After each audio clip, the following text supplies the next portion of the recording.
It is my privilege to sit with you today. FCC Canada, I think some of the concerns that I have right now, in addition to the pandemic, this coronavirus you might have heard of, is the mental health fallout that is going to ensue. In fact, my biggest concern right now is the impact of the disconnections for those of us, particularly in agriculture, in the world of agriculture, that grew up so connected to each other. In fact, it was a teacher in my K-12 education that inspired me to do what I do today. I remember where Holly Nordstrom was standing the day she delivered some life-altering news to me. You see, there was 22 of us that started kindergarten together and the same 19 of us that graduated together. And what is so critically important to me about that is in grade 10, one of the most popular kids in our class, in fact, the captain of our hockey team that year, he was killed. And I remember where Holly was standing when she told us about Neil. I remember what she was wearing. I had no idea what she taught me, but I remember how she made us feel. And I remember thinking when I left that small town, I know the first and last names of every teacher that taught me. My bus driver's name was Stan Kalmuk. He was a crotchety son of a bitch, but I loved that guy. And I went to his funeral. There was connections there that meant you could lean into anything at any time. And I think as we navigate this next generation, what we're missing more than anything is what probably you and I know to be true, how we stay reconnected to the people who we need when things are not great. And when I did my residency in Nova Scotia, you see, I only wanted to work with adults. I wanted to be a sports psychologist. Maybe I could, work for the Sutters. And then I took a job with the RCMP and I became a civilian member with our country's National Police Force for 2 years.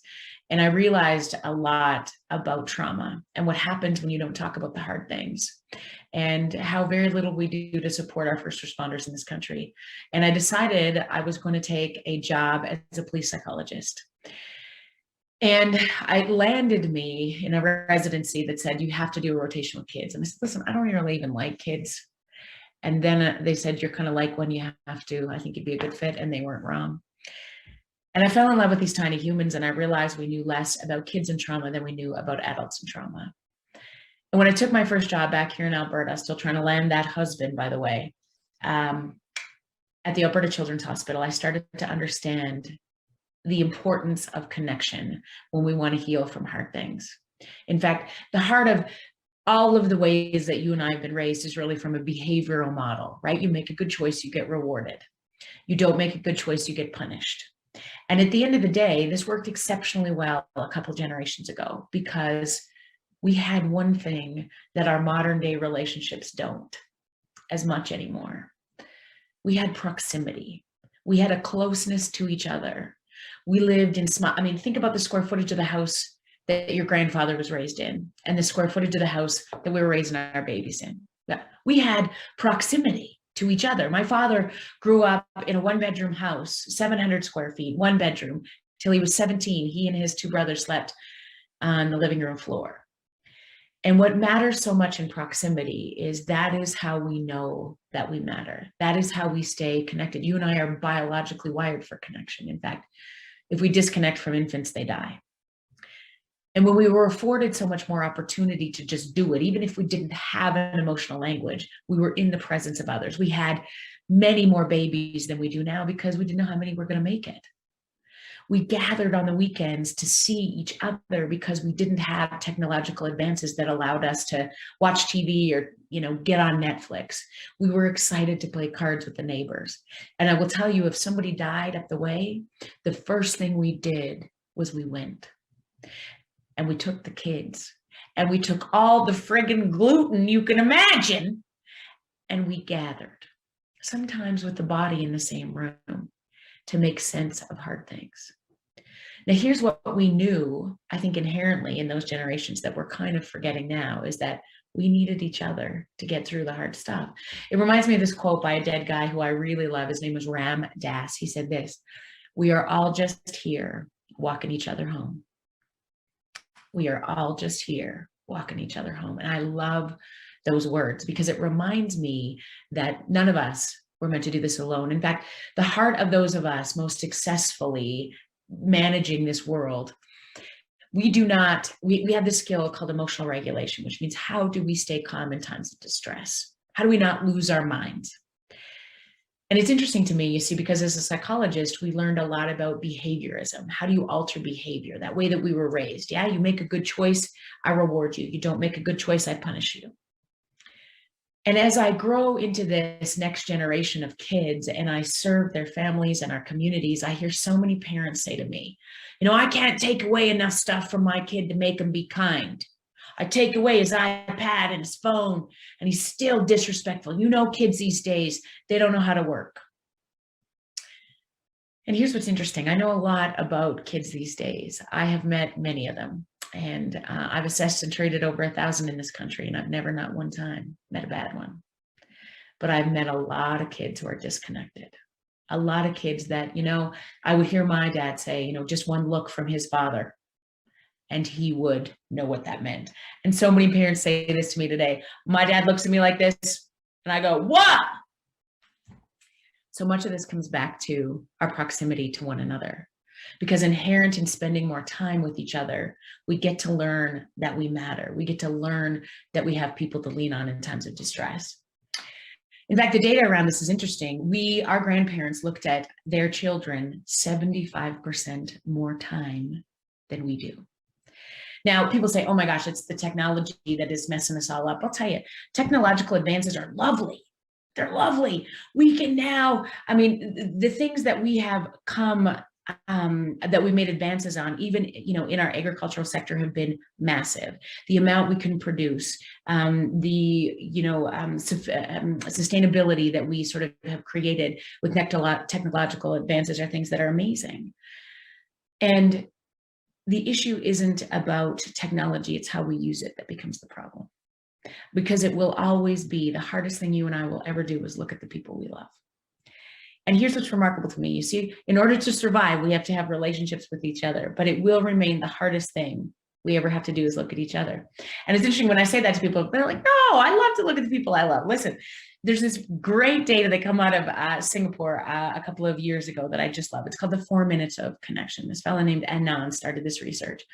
And he said, all I want you to do tonight is go home and look at somebody you love, anybody you love, for 4 minutes. That's it. And it's interesting when I ask people to do this, I say, sit down. All you need to do is look at somebody you love for 4 minutes. People say, 4 minutes? Huh? For those of you that are still married, for example, this is your test tonight. And listen, if you're not still married, I mean, here's the answer. Here's the issue as part of this pandemic is, you know, divorce has increased by 33% over this time compared to the start of the pandemic. We are becoming more and more disconnected. And the very basic issue of sitting down and looking with people at the people we love becomes much more difficult. And in line with this, I'll think, you know, what would it be like to sit down with your partner, if you still have one, or your dad or your mom, if they're still alive, or your children, just for 4 minutes and look at each other. And I'll tell you, I tried this with my farmer husband. I said to him, listen, I read this research today and I'd really like to try this with you. We just got to sit and look at each other, okay, for 4 minutes. Do you know what he said to me? Why? I said, well, I'm your bride. And you got to know, so my husband has a PhD in animal science, feedlot nutrition specifically. So we have a spreadsheet for everything in our house, okay? Nothing is not straightforward. We know exactly what's happening when. He's a scientist by training, okay? You understand. And so we sit down on the couch, we're going to do this. And I say, okay, now look, ready? Are we ready? He said, just a second. So what am I looking for specifically? Did you get a haircut? Is this a new shirt? I was like, no, just look at me. And he says, okay. I mean, keep in mind, we procreated together. This is apparently should be easier. And then he says, we start the timer. He said, well, just a second. Can we take breaks? No, come on. Here's the interesting thing. In those of us whose relationship with each other, the ones that matter the most are the hardest to give it to. And in this time of overwhelm, it's going to be even significantly more difficult to maintain relationships with the people we love. That is the bedrock to our rural families. This is the reason why Aaron and I specifically chose to move back to our rural community to raise our 3 babies, because I think we understand the answer that so many people in this world are forgetting. that we're all just here walking each other home. And I'll tell you, at the heart of this is really this idea of the more time, we say we look all the time, right? But we don't see. And interestingly, in this research, if you manage to be able to sit on the couch and look at your dad or your sibling or, your partner, the first 30 seconds, this is what the research says. This happens. You make fun, you joke, you check the time, you do these things. If you can make it to about the 1 minute mark, what happens is you start to really see again. You spend days with these people, hours, many times, but you don't really see. And this is the part I would suggest you don't say out loud, okay? Because we start to see things and we're like, holy mother, you're old. Don't say those things out loud. You just sort of continue to do this, okay? If you can hit about the 3.5 minute mark, what will happen inexplicably is you will start to feel the emotion, right? Some people say they start to get leaky eyeballs. Those leaky balls are the things that we want. The more disconnected we become, the angrier we get. And I've learned the hard way that mad is just sad's bodyguard. In fact, I've never met a mad that wasn't sad. And what's so interesting about this to me is that there is so much unwritten between the people who matter the most to you that often transcends words, okay? And when I think about how disconnected we are in our communities, what matters most these days is how we get reconnected. At the heart of all emotional regulation, it doesn't matter how much I reward you or consequence you. If you don't know you matter, you are not going to rise for me. If you don't know, if I don't acknowledge you and see you, you will not rise. And here's the interesting thing about acknowledgement. You see, I've learned a lot about those words. We opened today, and you heard Marty open today with a land acknowledgement. I got to tell you, in all honesty, I've sat through many land acknowledgements in my career. I grew up in a white, straight, rural, able-bodied community, largely an able-bodied community in Viking, Alberta, Canada. I didn't know a lot about the Indigenous peoples in this country. And I put an orange shirt on my kid 3 years ago just because I didn't want them to stand out. I'm a 46-year-old white girl who has a PhD, and I don't know about the history of our country. And here's what's interesting to me. There has been this beautiful ask of an acknowledgement. And for so long, I've sat through land acknowledgements. I've heard people butcher land acknowledgements, the names on which the land they were sort of holding space for. I've heard people say so many times, how many times do we have to do this? We've already apologized, okay? Here's a couple of things that I've learned about what an acknowledgement isn't and why it might be the answer to everything you and I already know to be true. Being clear that an acknowledgement isn't an apology and isn't a one-shot deal is how we're going to survive this disconnect, this pandy, this rise in emotional, mental health debacle, suicide, anxiety, depression, because we were never meant to do any of this alone. And so the definition of an acknowledgement is it is an act of noticing. And in fact, the human soul, you see, it doesn't want to be fixed or saved. Parker Palmer said this, the human soul does not want to be fixed or saved. It merely wants to be witnessed, because when you're acknowledged, you will rise. And so when I hear people say, gosh, how many times do we have to do this? I think about how we all live in relationship with each other. Listen, if you've ever been, this is an example I love to use. If you've ever been to a wedding, if you've ever been a part of a wedding, here's the deal. Particularly in rural Alberta, you get together, two people stand up and acknowledge their love for each other. That's the point. If you ever go to a wedding, generally you're dressed up. Sometimes Jesus is there, or Buddha, or the creator, and you have a midnight lunch and you dance and you frolic, and two people acknowledge their love for each other. I love you, for better, for worse. Amen. What would happen if a couple days later, one fella said to the other guy, hey, I was just checking, do you still love me? And the other one said, how many times do we have to do this? Oh, we already said it. Remember, look at your ring, it's a symbol. We're wired for connection. We don't get through this life without noticing or acknowledging each other, particularly if there's been a massive loss or an injury or an insult or a cultural genocide. Secondly, It's not an apology, you see, because we're not asking, you can't apologize for big, hard, huge things. It's about holding space for that matters. The other thing that an acknowledgement must be is genuine.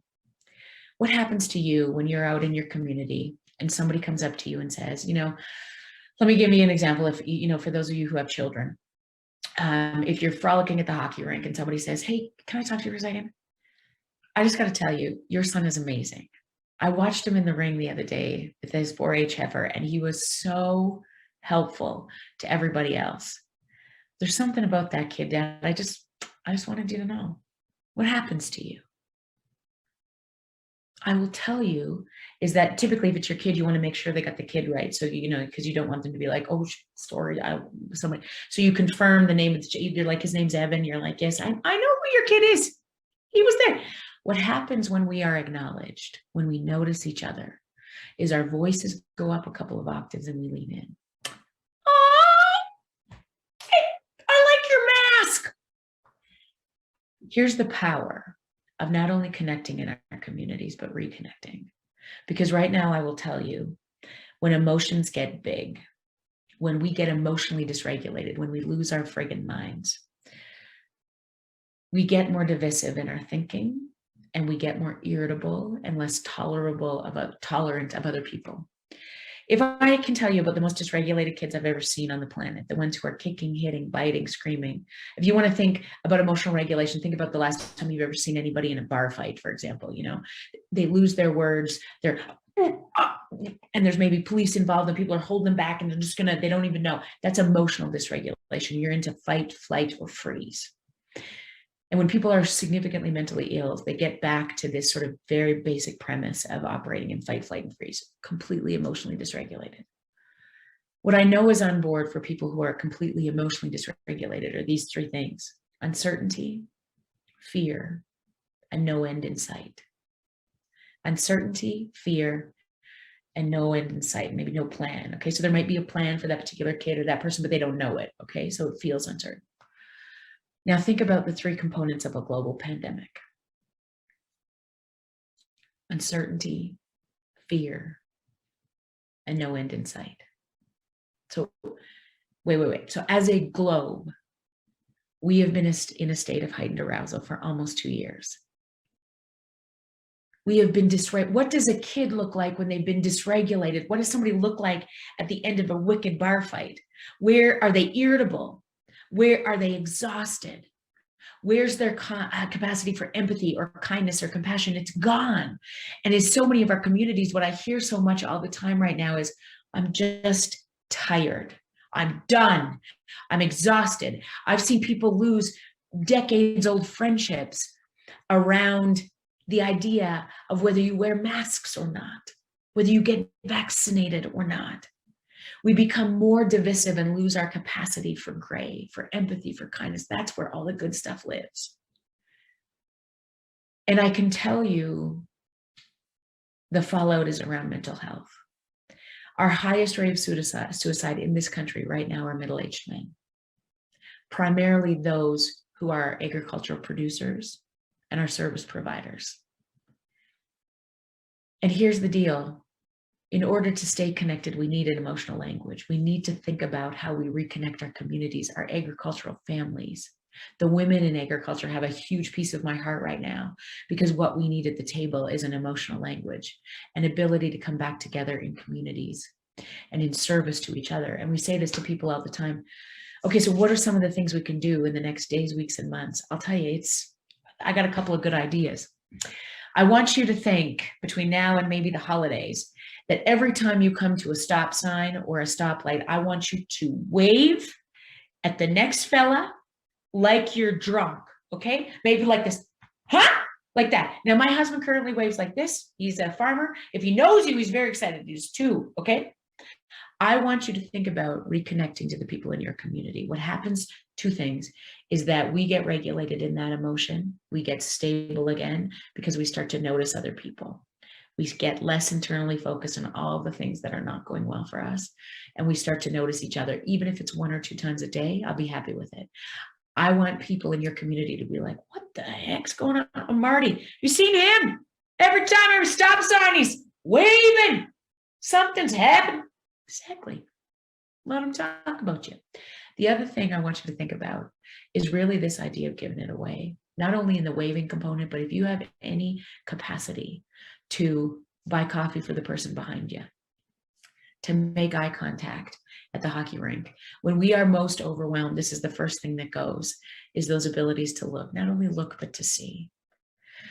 Those are a couple of things, ladies and gentlemen, that I want to make sure that, you can tuck into your back pocket as we navigate the next days, weeks, and months, because the people who matter the most to us are the hardest to give it to, and they are the ones who need it the most. I think what's so critical in this moment is that we have, by virtue of our abilities to navigate the last 2 years, for sure the first 12 months, 14 months of this pandemic, for the physical safety of our communities, we had to disconnect from each other. So even the things we had in place to fill our souls, like, wings on Wednesday night, curling on Thursday, coaching, the minor hockey team, funerals, weddings, all of those things had to be suspended for the physical safety of our communities. And there is a cost to that. I got to tell you, funerals, you understand this, in small town Canada, tend to be the places where we get to have the safest expression of emotion, regardless of whether you're a man or a woman. You get to come together, and it's appropriate to let some emotion. Typically, we're gathered around some open-faced egg salad sandwiches. That's the universal sign of death. If there's open-faced egg salad, somebody's gone. And we have the opportunity to lean into each other in our communities, right?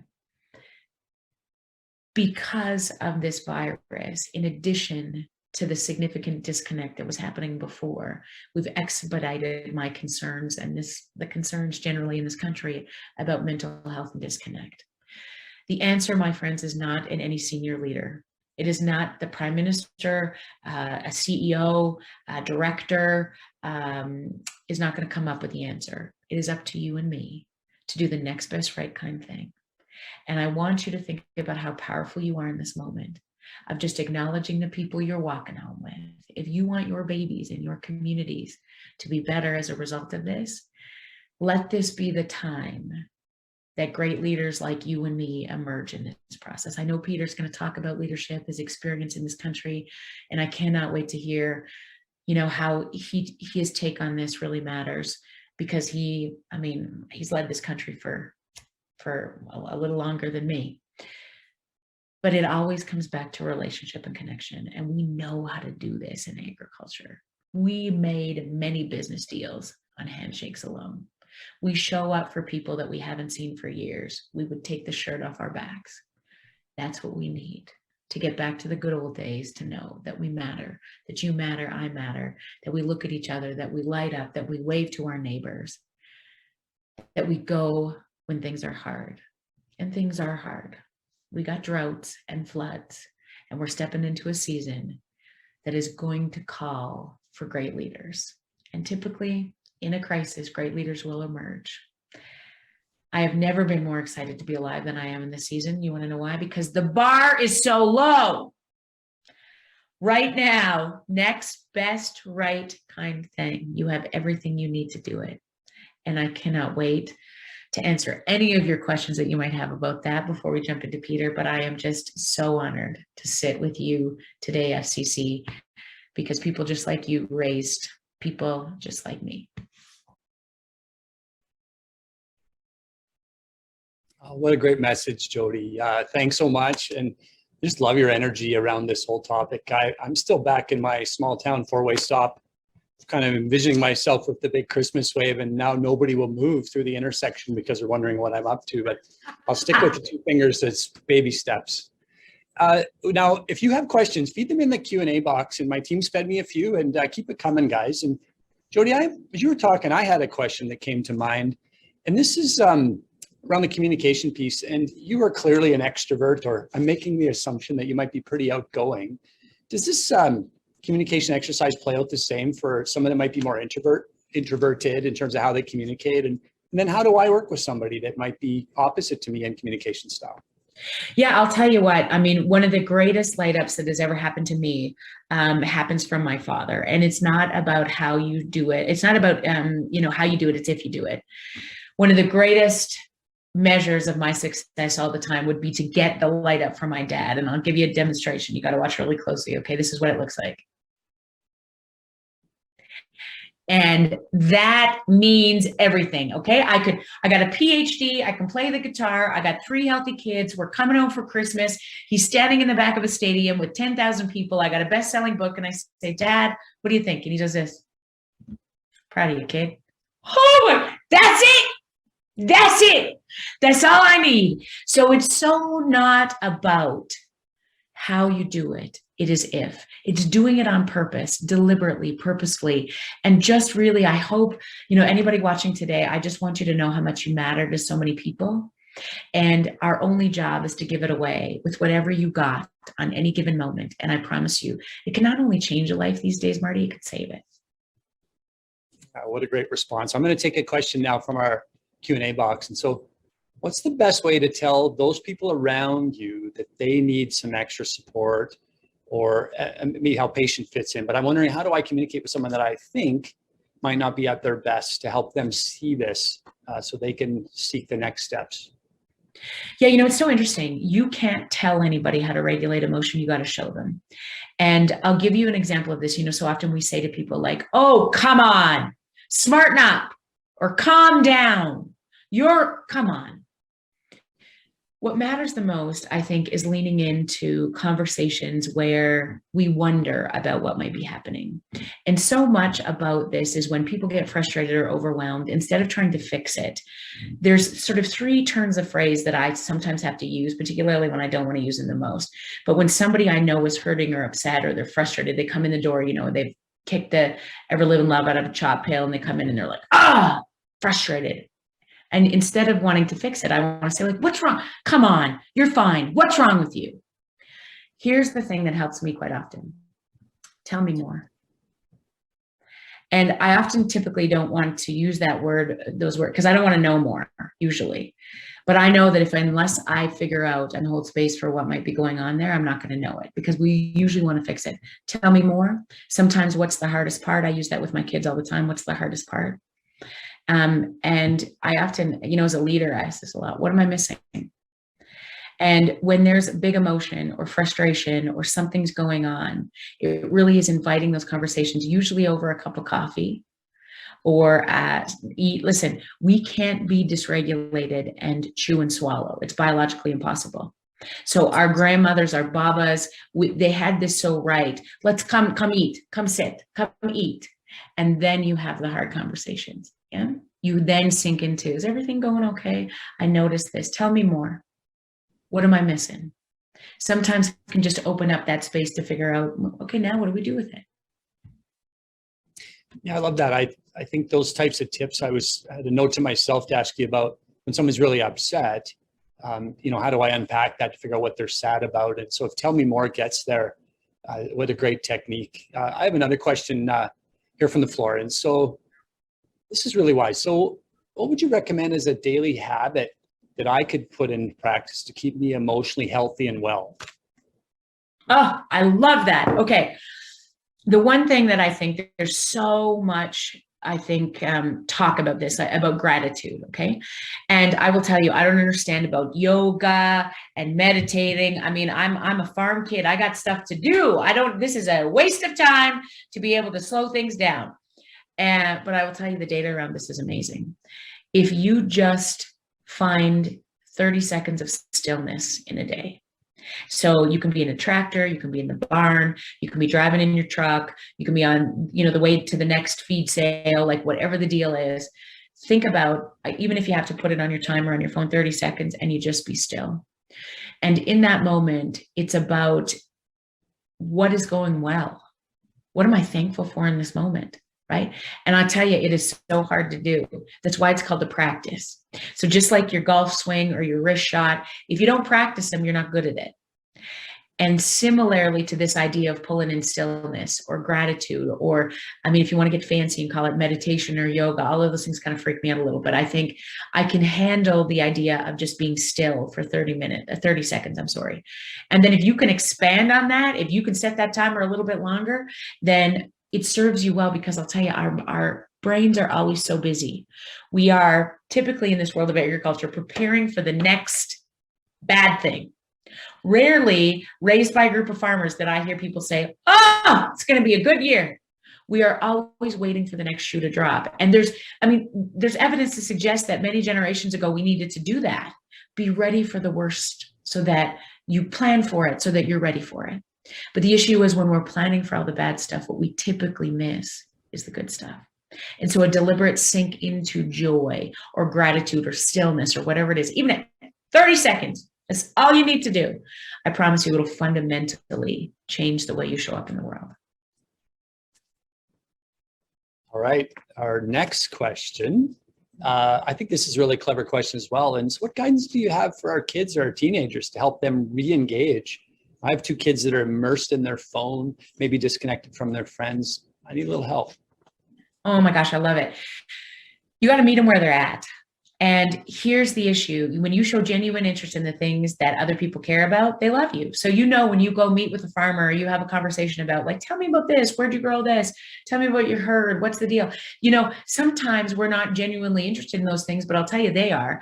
And we know that's how we stay engaged. The same things apply to our kids, particularly when I don't like it. That's the issue of empathy. We have to suspend judgment and step into the things that they love. What they know about most these days is typically devices, or their favorite hockey team, or what level they're on in Fortnite, or what their favorite music is. None of that has changed since our generation. It just looks a bit different. So lean into it. Teach me how. Show me how to play. What is a TikTok? How do we do the TikTok? I mean, I'll tell you, Marty, you get into a TikTok, you will be the most popular human around. I mean, probably the laughing.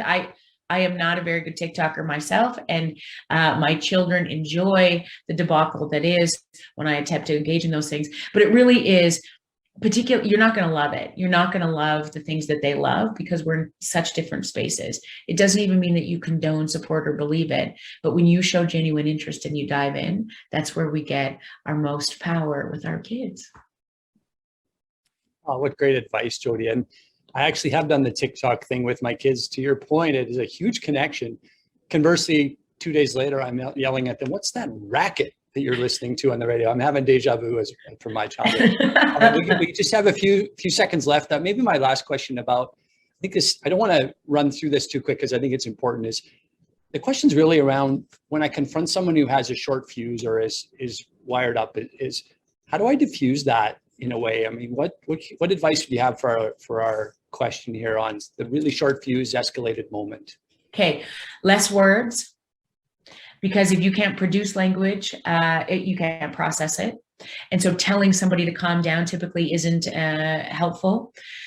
Using deep breaths and slow language is often so critically important. And again, that idea that I often take a break and say, hey, let's just get a cup of coffee and figure it out.